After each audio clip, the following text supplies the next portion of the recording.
All right. Hello, Viet Film Fest 2023 audience. I am so pleased and excited to invite you to join me in conversation with our filmmakers today. We have An Tran, the director of For Tomorrow, as well as Samuel Diaz Fernandez, director of La Cosecha. What an honor to have you both here today to discuss both your remarkable films as well as to learn more about your own stories and journeys. Thank you so much for being here today with us.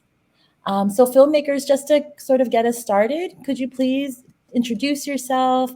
Tell us anything you'd like about yourself, as well as a short little intro about your film.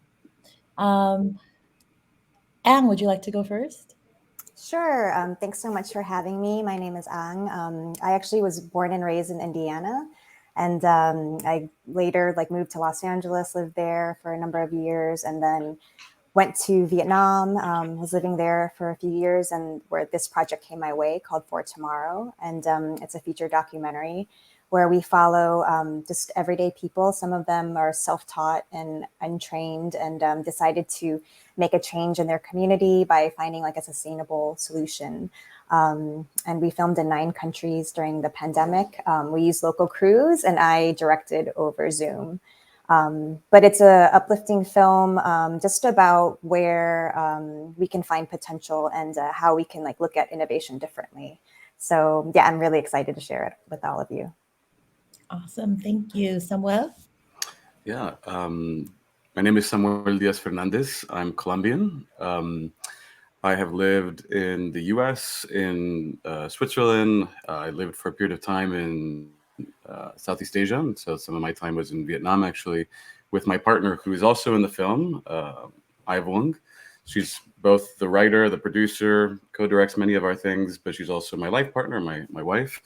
So the film itself is La Cosecha is quite a personal story insofar as it touches on the hybridity, the multiplicity of these stories. As a Colombian and as a Vietnamese household, how do we approach food, access to food, and the memory of food, and how it makes us feel at home or a sense of belonging? And the main character in the story, Nolbi, is Guatemalan, so that even triangulates another identity. Where in the U.S., those things can oftentimes be siloed, but I think the poetic form of cinema maybe allows us to imagine more. That's beautiful. I love how closely tied both of these films are to your personal stories and your connection to Vietnam, the country, as well. Thank you so much. So our second question is, how did you both come into filmmaking? What is your personal sort of filmmaking journey? And then, further than that, how did you come into this film specifically? Samuel, would you like to go first this time? Sure. I'll try to make this brief because I didn't come at it directly. I didn't go to film school. I ended up taking a course in university more than a decade ago on film, and it was taught actually by a Korean American filmmaker who at the time was kind of lost in his own right. He had been a theology student prior to that, but his name is Kogonada. He filmed. Mm. He's a director who's done After Yang and Columbus, and actually most recently Pachinko. But at the time, he was completely unknown, and he kind of took me under his wing in a couple of film courses. We didn't even have a film department, and in a very dominantly white school, I just glommed onto him. Like, I don't understand how to experience how to not just like absorb the world, but then express the world in a way that wasn't just like, you know homogeneous and just flat and gray. That was my experience of the white world. um, and so then he left, and to kind of speed through it all, I was left very, very lost. I was like, okay, my mentor left. I don't know what to do. So at the end of senior year, we ended up filming a feature film on an LGBTQ plus church on the outsides of Chicago, which is where I was. It took us 3 years. We finished it. Long story short, I ended up working with the NGO sector in Geneva and working with the UN and advocacy and communications, always trying to tell stories, always trying to use film. But it wasn't until I ended up moving to Cambodia where I was like, no, I don't belong behind a desk. The the the intersection of theology, philosophy, psychology, and primarily the body. For me, the film as a conduit for the body and for spaces and for spatial understandings of stories. That's I was like that I need to be moving, and I need the camera is where I feel comfortable. And I finally dove in, and so we started a production company, and one thing led to the other, and La Cosecha was the first film that really started our indie kind of like career, if you will, when it premiered at South by last year, and so here we are. There's obviously a lot more nuances in there, but those are kind of like the highlights. Thank you so much. That's so powerful. I love what you just shared about film sort of being an extension or a conduit, of space and body. That's really, really powerful. Thank you so much. Anne? Yeah, I was always kind of that, a kid that was really interested in like writing and drawing and like photography. And I was like a latchkey kid, so I grew up in front of the TV a lot. And so I knew that the TV, it was just like this, would transport me out of Indiana and like show me things all around the world. And it was so like powerful for me. I didn't know, I happened to get a scholarship at USC, which had a really good film school. And I didn't know that there were jobs and like you could actually study filmmaking. I happened to sit next to a girl while we were signing up for classes, and she was like, I'm going to film school. And I was like, really? Like I had no idea that that was something you could do. And then it just kind of clicks for me that like all my interests kind of conformed into like the art of filmmaking. And so I went to USC Film School, and I also worked, I did a lot of jobs, but like after school, I was working as a journalist mainly.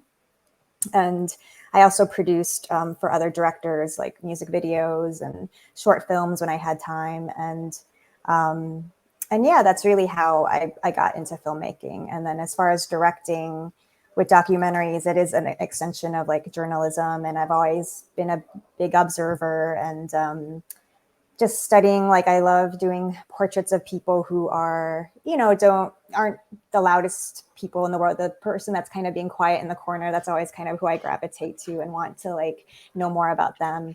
And so, yeah, this project came to me. They were looking for a producer in Vietnam, where I was at the time.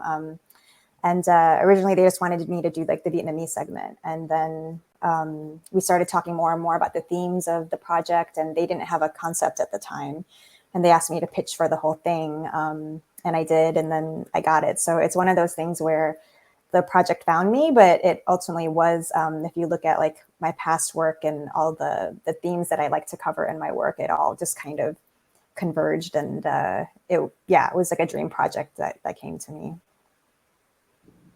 That's awesome. Thank you so much, Anne. So speaking of that, and maybe you can sort of continue kind of where you just left off when we think about, what drew you to the core message of your film. So if you could maybe describe the journey of creating your film and how has it really impacted you personally? You can go first, Samuel. What drew you to the core message of your film? What drew you? So when we started this film, we started with an NGO based here in Austin named Go Austin, Vamos Austin.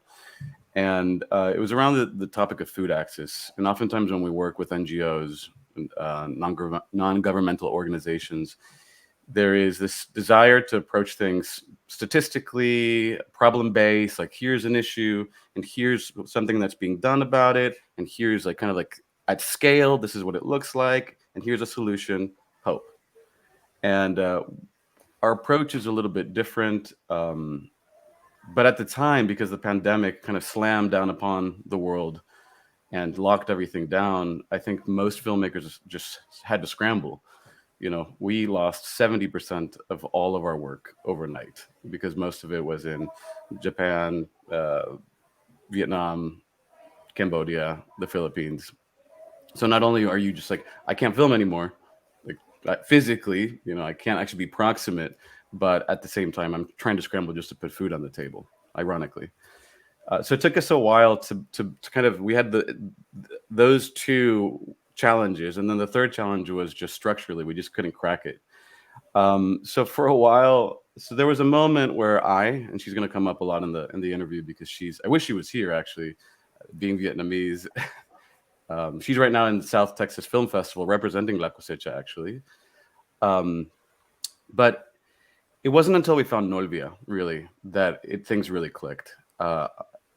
When you watch the film and you see her charisma, her smile, the way she speaks, she just draws you in. She's a magnetic force. And so it always happens. I always get really stressed because of structures and subjects and data and all these things. But the moment you meet a person and they draw you, and you think more in terms of clay and being a sculptor. You're like, oh, this is the thing that's alive. This is the thing that breathes. My role is just to shape and to have things breathe in a way that can be seen and experienced as I think is best, or as we think is best experienced. Um, so Nolvia was what drew us to this, but we were still struggling with two big things. One was like how to present the idea, the issue of food access and food deserts in Austin. There was the data that was available to us wasn't really that compelling. It was just like it didn't really speak much.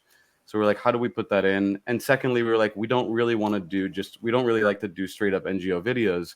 So we're like, well, why don't we try something similar to Padma Lakshmi's Taste the Nation? Mm-hmm. I hadn't really watched it ever. So we actually was like, why don't we try something like one of these segments? But that would be fun. And I told and I hated me for it. It was like, why aren't you the Padma Lakshmi stand-in, and you talk to Nolvia, and you talk to all these people, and we do kind of like a little journey through Austin, meeting different people who are on the food kind of ecosystem, food cycle. We quickly found out that I was neither Padma Lakshmi and this was not Taste the Nation. That we couldn't do it, but we didn't want to do it. And so what the final point that drew us to this project and how it ended up being was that for us, and I've mentioned this before, for us, cinema is worthwhile if there is a poetic sensibility or a poetic core to it. And what I mean by poetic is that it pushes us to see beyond just narrative beats.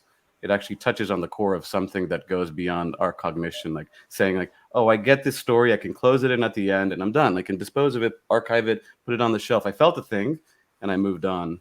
I think poetry, like food, and I think La Cosecha is really about this, is about the aftertaste, that thing that lingers and then reminds us of something really deep and core to who we are, or who we were, or who we want to be. So when we see Nolvia tasting the broth, yeah, I just had pho like 2 days ago, and I's not here.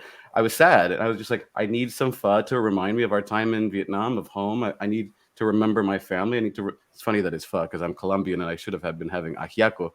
But it's not even the taste of the thing. It's the aftertaste. It's what stays with you. And we realize that joining I's story in these lyrical kind of like economical little stanzas, almost haikus that aren't haikus, there was that idea of hinting at memory. And so we would the idea that challenge was, how do we keep things economical enough that they can hint at memory but don't actually substitute for memory? So people are, it wasn't just about I's memory, it was about connecting with her broader community in Chavin or in Hue, but also my community as a Colombian. I'm not Guatemalan. So trying to triangulate all of that, the odor of memory, the essence of memory, that was really the hardest part in the end. And I think we're pretty satisfied with what's come out. So wow, that's so poetically shared. Thank you so much. Whew. And also, like, oh man, even to like bring up the notion of the aftertaste, I think about that in terms of watching a film, right? Like, there's power in like what you're watching when like 12 hours later, like, oh, that scene, Yes. like, and so like that, I think that analogy is so powerful in so many ways and resonates with both your films. Thank you. I wanted to ask, because Nolvia, she's amazing. I mean, she's like, she grabs you as soon as you see her, and then when she starts speaking. But like, where did you find her? How did you cast her? So we that answer. Thank you for the question. That answer is pretty simple. The NGO was like, well, there are some people who are working in this space, and Nolvia was one of those people. And at the beginning, she was so uncomfortable. She's like, "What are we doing? Why is there a camera here? Like, why is this about me?" But it wasn't. And I know you didn't ask this, but I'll just add this little tidbit, or not tidbit, this little aside. It wasn't until we said, "What do you like to cook? Where do you go shop?" And then she said that she shops for her really Guatemalan dishes. She's like, she doesn't just shop at the Latino, the Latinx market, but at the Asian supermarket, which you see there. And I was like, oh yeah, I know that supermarket. That's where we go. That's that's where I would go shop. So and they were quite far apart. And so it was that's when we realized she was perfect, not only as a person, but that she experienced, like, the experience of her food required a journey through these two supermarkets that couldn't be further apart in many ways, but really tied in our worlds. So Nolvia was just so sweet. She's so sweet. She maybe one last anecdote is just that when they're making the tortillas at the end, you can see if you were to freeze Aya's face, she looks like this. She's just like very confused, and it's because Nolvia kept on making fun of her. She looks so sweet in the film. She's such a sweetie, but she kept on laughing because I couldn't get tortilla making well. So we laughed a lot, and I don't know. There was a good click once we were together. It felt like family in many ways. That's awesome. Thank you. Anne, would you like to share about your journey with the film? Yeah. So when they approached me, the production companies was Sid Lee and then Nation of Artists. So it started from, there's a website called fortomorrow.org, and it was created with United Nations Development Program and sponsored by Hyundai. And it's all these profiles of these local innovators who have their ideas, and they're sharing like what they're doing, and you can connect with them and they can connect with each other and exchange knowledge and information. It's people all over the world. And they wanted to make a film about this website essentially, but it doesn't sound that exciting, like let's make a film about a website. But once you started digging in and reading about all these individuals and knowing more about their story and what they were doing, it was like really interesting, just like, okay, we can make it about these people and about these innovators. And we had an amazing lead researcher, Lisande Leduc-Boudreau, who had gone in and like done some background interviews and had whittled it down. I think when I came out, it was like, there was about like 20 people. And then when I started like drilling down into like thinking about, let's, if we can cast this, like to show like a difference in ages and diversity of locations of where we could film. And then also different kinds of innovation. Like some people have more of a chemistry background. And like this fellow, he's a self-taught engineer who he made a solar car out of trash. That's more engineering. And then we had Jamila in Azerbaijan, who she's a disability activist and was just like using her voice and like social media. So that was kind of how we wanted to shape it. But it was important for me to really make it, we talk about what we think of innovation. And to me, when I think of innovation, it's like, I think of like laboratories and Silicon Valley and like the West. And I really wanted to break out of that idea and show that innovation is everywhere. It's all around us. And to show that like innovation that had like a connection with nature, or to be thinking about nature, to think of it in a collective way. Because I feel like, the way that the world is working right now, we're very disconnected with nature and with each other, and that's how it's designed. And so I remember when I was pitching the film, and I said, I want to decolonize innovation, and I want to dismantle capitalism. And everyone was like, oh. And I thought, I lost the project. Like, they're not going to want to do this. And they all loved the, I wanted to show these portraits of the people and really show, they're so magnetic and so driven in what they're doing. Like, I knew we could make a really great, character-based, emotionally driven film just off of that. But that tension about this discussion about systemic oppression, and that's not something that people always want to jump into.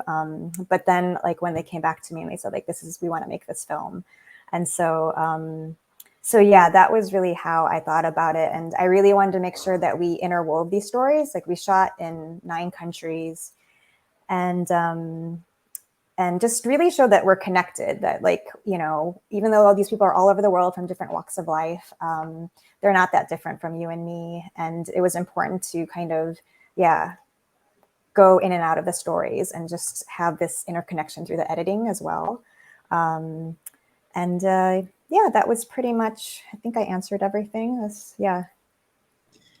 Awesome. Thank you. And I think that's one thing I really appreciate about your film is sort of you were able to bring together so many different voices, experiences, and it really felt like this common humanity, right? That all of these folks, were being driven by. So, to that point, in both of your films, you both uplifted the stories of so many of powerful people, right? Those who, regardless of their current life conditions, saw the humanity and necessity of their labor, their innovation, their collaboration.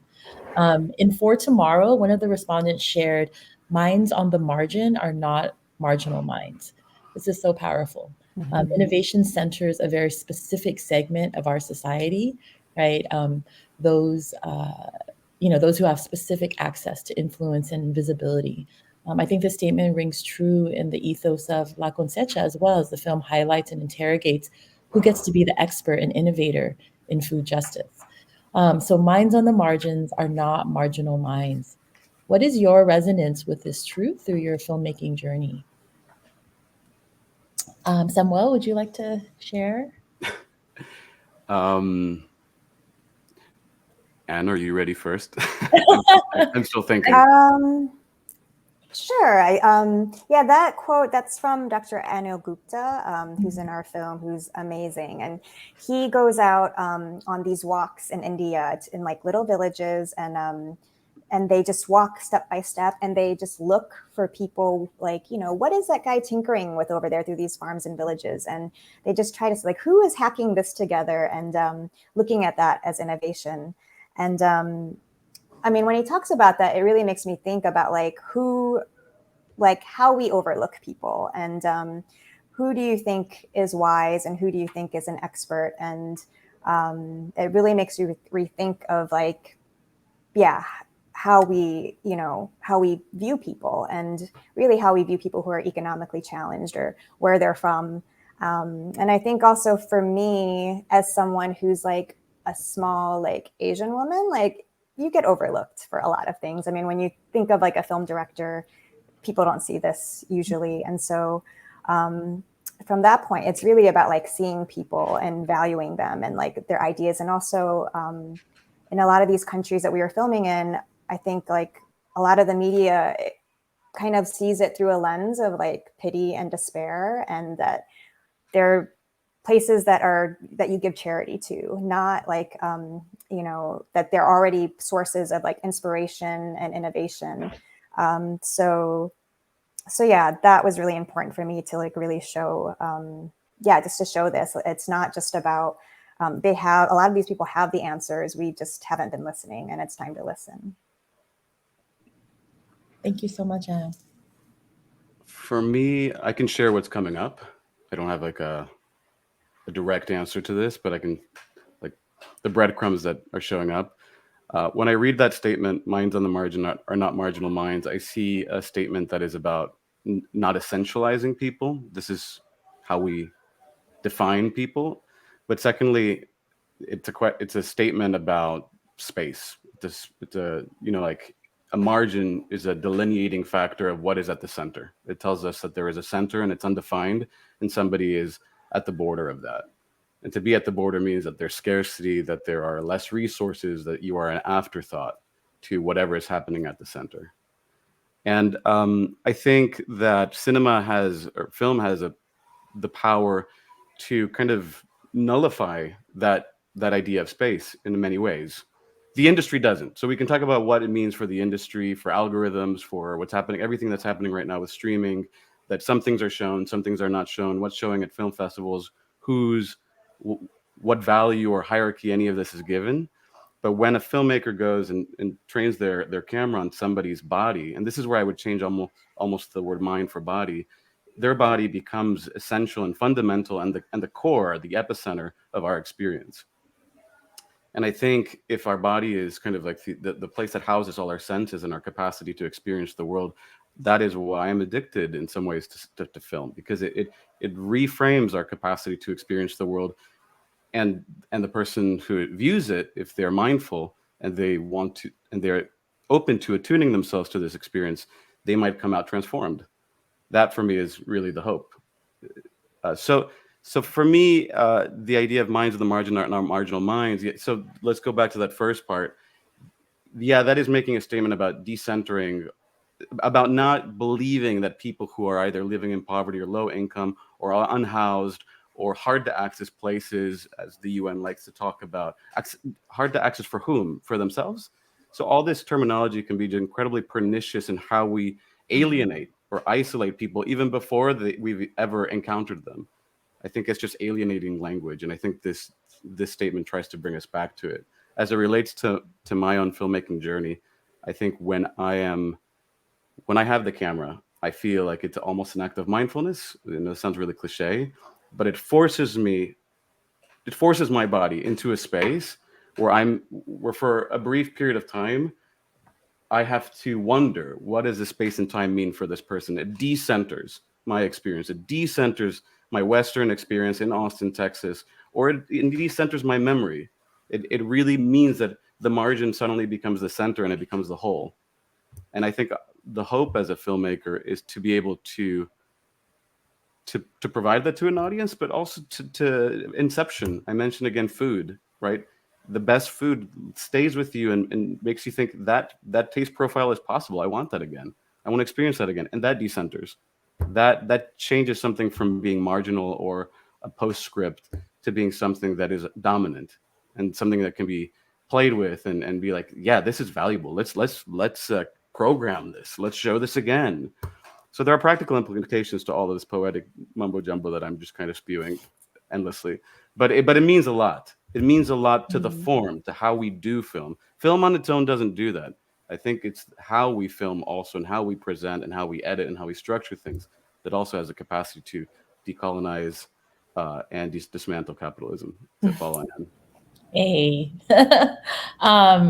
Yeah, thank you to you both. I think what you both shared is so beautiful. If I could add one more thing about like the actual filmmaking too. I mean, yeah, when you're making a story about this and you want to think about like, yeah, minds on the margin and make sure that they are, you know, portrayed authentically and honestly. And it was really about, for me, like, and this is how I like to make films, is making the film with the people who are participating in it. And it's not just about coming in as a director and like with a crew and just like extracting a story and like taking it and then like throwing it out there, but really like listening to them, talking to them, what they wanted, you know, to see, what their hopes are, what how they view things. And for me, yeah, it was very much about like listening and like sitting back and letting them like tell me about their worlds and like what they wanted.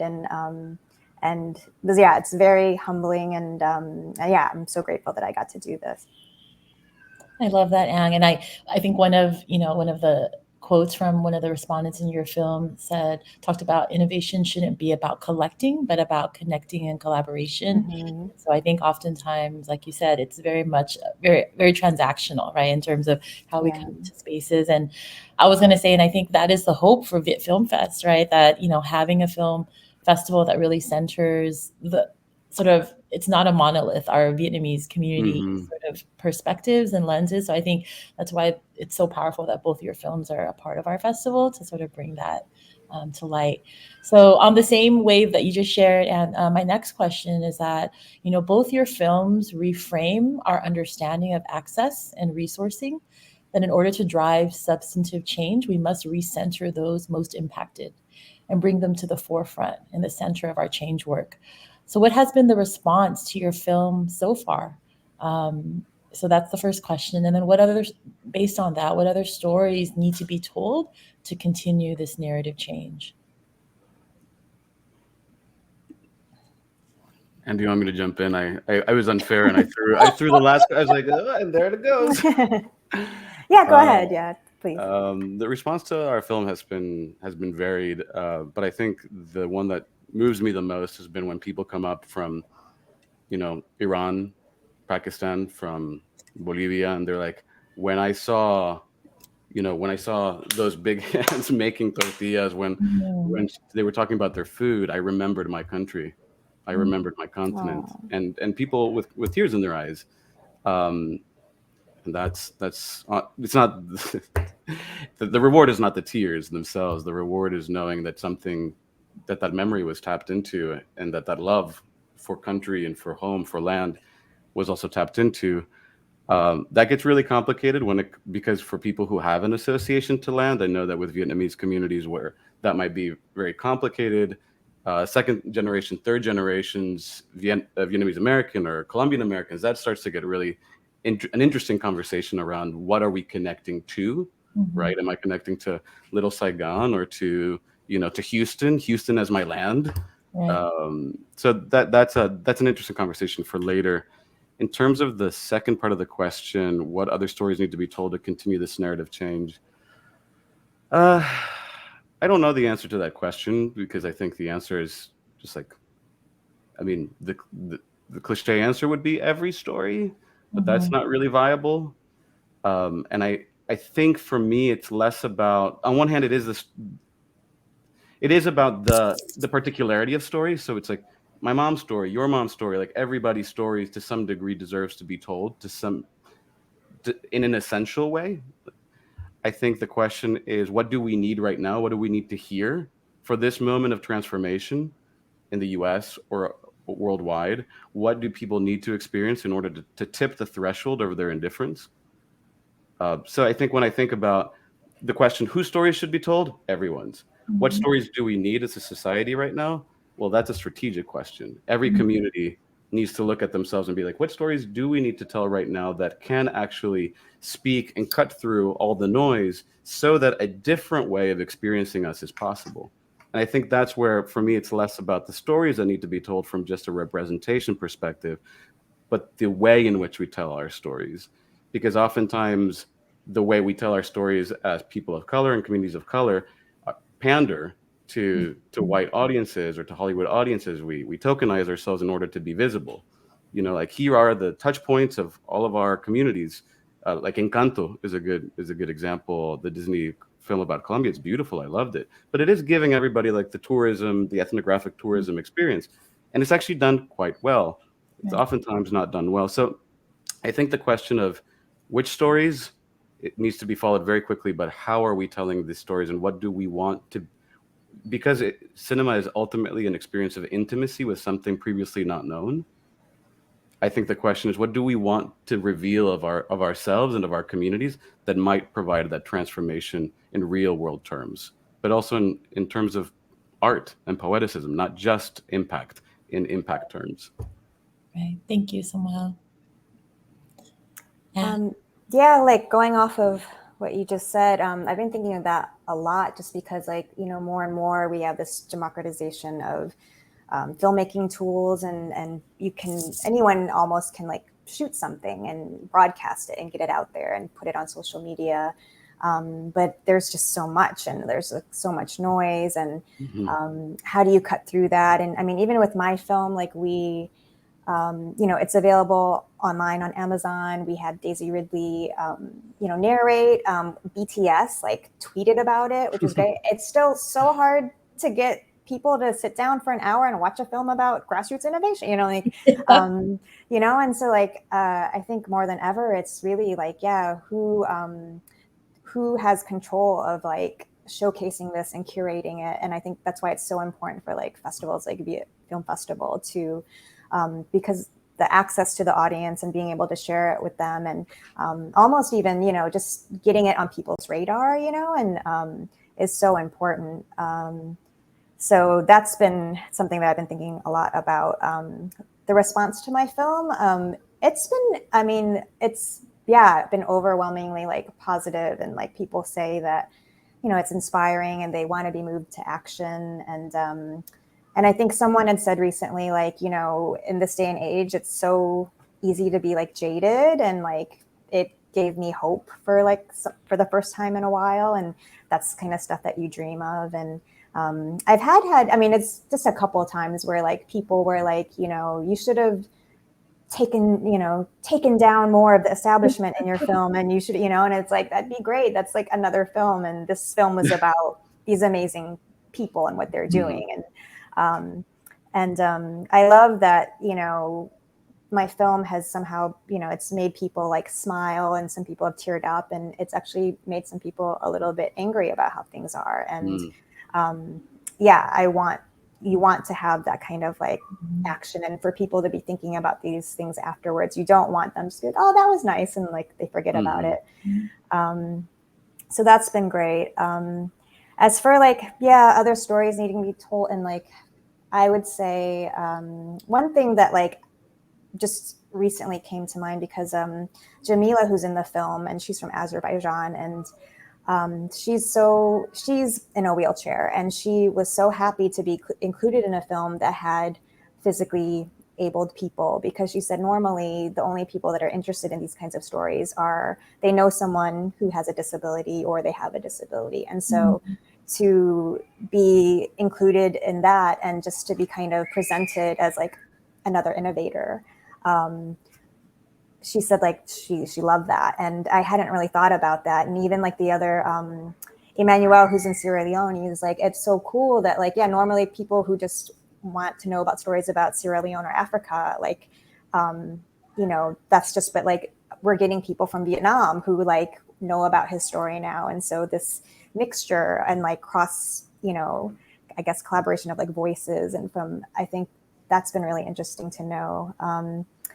And I would say like just over making this film, like, especially with like the disabled community, like giving voice to them, I think is really important for them to be able to tell their own stories and to make their own films. And not just, there was so much like when I was researching, I remember just with like visual references that I was trying to find, and I Googled, you know, like people in wheelchairs, and then a lot of them are just like really stark images. And I was just trying to find like a picture of someone smiling in a wheelchair. And it was so hard to find anything. And it really showed me like there's not representation of that. And when I met Jamila online and talked to her, she's a bubbly, outgoing like woman she's acting and she's writing novels and she loves manga, and like she's, you know, and that's just something you just don't know. And so to be able to give more opportunities for people to tell their story, and also who, like we were talking about in the beginning, who are the gatekeepers of putting these stories out. And I think the more that we have kind of control of our own stories, and like you were saying, Samuel, with like, you know, Encanto not being tokenized and not, I think that it's going to come from, the people closest to those stories, and to be able to put those out there. Beautiful. Thank you so much. Someone, did you want to respond or say something? No. I'll hold my tongue. Yeah. Well, I'm kind of moving us towards our final question, but I guess sort of just to reframe the what other stories, but I guess the final question is, what are the next stories that you both want to tell, right? So the question is, what are your future projects and opportunities that might be on the horizon that we can look out for, or, you know, that we can continue supporting you with? Anyone who'd like to go first? I can jump in. It's not me. So at the moment, we just finished two shorts. One is that will be starting on the festival circuit soon. So one is Boca Chica, which is on the environmental impact of the SpaceX launches on wildlife refuge around the SpaceX installations. So it's birds, cultural erasure, you know, happy things like that. Then we have a series of films here in Austin around flooding. La Cosecha was the first one. Flooding is the second one. So it's called Floodplain. And the third one, which is from a grant with Nat Geo, is on heat and community perceptions of heat, which seems quite poignant given the summer that we just experienced. But then the two other films that I just kind of want to point out that will be coming in the future, that we're still raising funds for and getting grants for. One is called Where the Sun Sets, and I think that's the one that I'm most passionate about, that I are both co-directing in this case, which is on ethnic minorities on the borders of Vietnam, Cambodia, Thailand. So ethnically Vietnamese on the Tonle Sap in Cambodia, who are stateless people, or by the UN defined as stateless people, ethnic Khmer in the south of Vietnam, in Cha Vinh particularly, and then ethnically Khmer Thai in Khmer Surin in I forget where exactly in Thailand, the south of Thailand. And the idea is to ask that question of how do our borders define us? How don't they define us? How do we strip others of their identities, and kind of moving away this conversation away from identity politics, as we frame it in the U.S. and in the West particularly. So it's also a poetic exploration of these things, and that's a feature length doc. So that's the big journey ahead of us, which we've already filmed some, but hopefully we'll be going back for Khmer New Year later on next year. Wow, wonderful. All of those sound so amazing. Yeah. I'm like, oh my goodness. I think for me, and I think for me, like, I think I hear about the projects that y'all are working on, and for me, it's like it's almost sometimes it feels like this like self-selective audience, right? Like folks who are drawn to it. And it's like the folks who really should be watching this, like, how do we get this? I mean, it's a whole nother conversation, but these are the things that resonate for me. It's like these are the things I'm drawn to, but like, how do I get other folks who really need to be digesting this content? But anyhow, that's just me processing. I hear you. Yeah. But yeah, yes, please. Yeah, I'm developing as a producer for another project, and that's something like I also enjoy producing for other directors whose stories I want to help tell. And this one's about the Atomic Cafe in Los Angeles, which is kind of this legendary punk music, eatery in like the 70s and 80s. But it was like even back to the 40s. But it was opened by Japanese Americans after the World War II incarceration for all the Japanese Americans. So you have this really fun project about like punk music and the whole aesthetic and pop culture, but it's really about, using your voice and being a rebel and civil rights in America too. So that's on the slate. And then for me as director, it's like I have different ideas, but there's like this one project that's just been like hanging over me that it's kind of like tortuous too. But the first time I went to Vietnam and I was in film school, I brought a camera and I filmed like this family vacation basically of us going back. And I thought it was going to be like, this epic homecoming. And it did become just kind of like a typical family vacation where we're all like arguing with each other. And I was just like, I'm a filmmaker. Like you guys, need to be like more serious, about this. And I had edited it pretty much the whole thing. And then it just kind of sat on the shelf. And then, over 20 years later, when I went back, everyone was like, you're going to film, you're going to like keep filming and like do. And I was like, no, like I'll finish that one at the way that I thought of it, like when I was younger, but I want to move on. But then it just started calling me back and I started filming. And then like a cousin had a wedding. So all the people that were in the film from the first, they all came back. And it's kind of become this other thing about like legacy and healing and the passage of time. And I want to write first, like kind of more prose before I dig into that. And that's one of those things where it's like I'm kind of dreading doing it, but I feel like I should do it, you must do it. Yeah, at least for myself. And so, that's the other one. As far as like, I think you asked about like supporting and, it's really like I was saying, it's so hard to get people to watch the films that you actually like. Making a film is hard, but I really have to say getting people to watch the film is even harder. And that's why like film festivals and, film festivals like Viet Film Fest and the support that you guys give are more important than ever in just helping people. Like there's just so many choices out there and to get through the noise. And so like, my film's available on Amazon. It's on YouTube. If you can like pass that on to people to watch, that is a great support. And then long term, I do want to set up like a fund for filmmakers, for indie filmmakers out of Africa, Latin America, and Asia. And I'm really excited about supporting those voices and hearing what's coming out of them. And especially in Vietnam, it's just like the younger generation. It's so cool. Like, I think with like my generation, my parents, there's still so much that's kind of like connected with like war and like immigration. And with the younger ones, it's like, it's just stories. And I'm so excited just to hear those stories and get that out there. And again, just showing life and just normal stories from people from those areas are really exciting to me. Wonderful. Amazing. Thank you so much to you both. And please, for our Viet Film Fest audience who are listening in on this conversation, please continue supporting the work. Look out for the upcoming films that both Ang and Samuel have been talking about. So yes, Ang and Samuel, thank you so much for your time. Thank you for sharing so prolifically and poetically about your journeys, about your personal stories. I think being able to have a conversation with you both following your films is so valuable because we're able to, it's like an art piece, right? And you're able to really understand the story behind it. So really appreciate and honor your time that you've spent with us. So thank you so much again for being with us. And for our audience, please continue supporting Viet Film Fest 2023. Look out for additional films by our two filmmakers here, but also please check out the rest of the films in our lineup this year. Thank you so much. Thank you, Julie. you. Thanks for having us. Thanks, everyone.